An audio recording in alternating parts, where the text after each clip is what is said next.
First உடல், அதுக்கு பேர் என்ன சொல்லுவாங்கன்னா அன்னமய கோஷம் அப்படிம்பாங்க. அன்னமய கோஷம் அப்படின்னா என்ன அர்த்தம்னா இந்த ஃபிசிக்கல் பாடி. ஃபிசிக்கல் பாடி வேறு ஒன்றும் இல்லை, நம்ம அன்னம் அப்படின்னா உணவு, உணவுனால் உருவாக்கப்பட்ட வளர்க்கப்பட்ட உடலுக்கு பேர் தான் அன்னமய கோஷம். கோஷம் என்றால் ஒரு திரைன்னு மட்டும்தான் வச்சுக்க முடியும் மெடிடேஷன் டெக்னிக்லேயே தவிர இதுக்கு உடல்லாம் ஒன்றும் கிடையாது. இது திரை.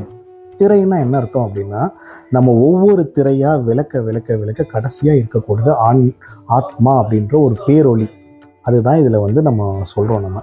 அப்போ அன்னமய கோஷம் என்பது முழுக்க முழுக்க உடல் அப்படின்ற ஒரு விஷயம்.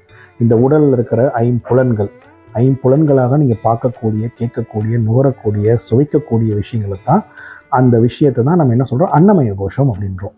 இது மெடிடேஷனில் முதல்ல நம்ம உட்கார்ந்து கண்ணை மூடும் பொழுதே நம்மளுடைய உடல் நம்மளுக்கு தெரிவதில்லை.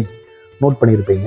அப்போ இப்போ உட்காந்துட்டு கண்ணை மூடிட்டு நம்ம மெடிடேட் பண்ணும்போது நம்மளால் நம்ம உடலை உணர முடியலைங்கிற ஸ்டேஜ் வரும்போது நம்ம அன்னமய கோஷங்கிற திரையை விளக்கிடுறோம். புரியுதுங்களா? நெக்ஸ்ட்டு பார்த்திங்கன்னா பிராணமய கோஷம். அது அடுத்த வீடியோவில் பார்க்கலாம்.